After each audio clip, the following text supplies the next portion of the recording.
November 25 కృతజ్ఞులై ఉండండి. 17 మంది అలా ఉండలేదు.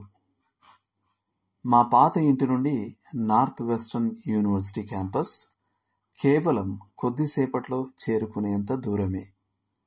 ఎన్నో సంవత్సరాల క్రిందట ఆ స్కూల్లో మిషిగన్ సరస్సులోని పడవ ప్రయాణికులకు సహాయం చేసే ప్రాణరక్షక దళం ఉండేది.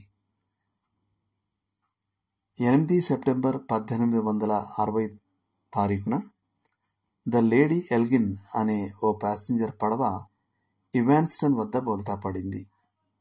అప్పుడు పరిచర్య కొరకు శిక్షణ పొందుతున్న ఎడ్వర్డ్ స్పెన్సర్ అనే ఓ విద్యార్థి స్వయంగా 17 మందిని కాపాడాడు.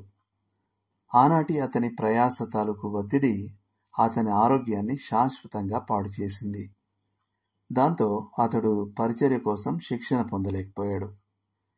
కొన్ని సంవత్సరాల తర్వాత అతడు చనిపోయినప్పుడు గుర్తించబడిన విషయం ఏమిటంటే, అతడు కాపాడిన 17 మందిలో ఒక్కరు కూడా అతనికి కృతజ్ఞతలు చెప్పడానికి రాలేదని. స్వాభావికంగానే కొందరు మెచ్చుకునేవారై ఉంటారు, కొందరు అలా ఉండరు. ఈ రెండో కోవకు చెందిన వారికే కృతజ్ఞతలు వ్యక్తం చేయడానికి ప్రత్యేకంగా దేవుని శక్తి కావాలి.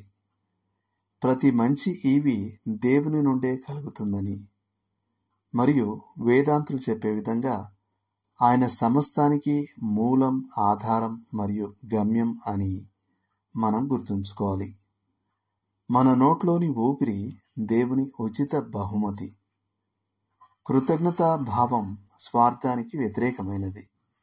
స్వార్థపరుడైన వ్యక్తి నాకు దక్కేదానికి నేను అర్హుణ్ణి, ఇతరులు నన్ను విధిగా సంతోషపెట్టాలి అంటాడు.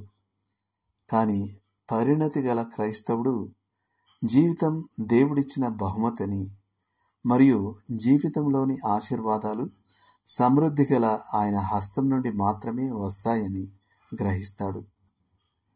నేటి వచనం: క్రీస్తు అనుగ్రహించు సమాధానము మీ హృదయములలో ఏలుచుండనీయుడి.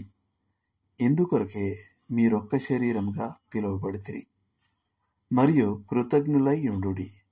సంగీతములతోనూ కీర్తనలతోనూ ఆత్మ సంబంధమైన పద్యములతోనూ ఒకనికి ఒకడు బోధించుచు బుద్ధి చెప్పుచు కృపా సహితముగా మీ హృదయములలో దేవుని గూర్చి గానం చేయుచు సమస్త విధములైన జ్ఞానముతో క్రీస్తు వాక్యము మీలో సమృద్ధిగా నివసింపనీయుడి.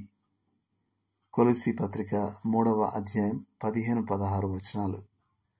ఇవి కూడా చదవండి. కొలసీ పత్రిక 1వ అధ్యాయము 3వ వచనం 12వ వచనం, 2వ అధ్యాయం 7వ వచనం, 4వ అధ్యాయం 2వ వచనం, యాకోబు పత్రిక 1వ అధ్యాయం 17వ వచనం. చేయాల్సిన పని: నేటి లేఖనం మీ జీవితాన్ని ఏలనివ్వండి.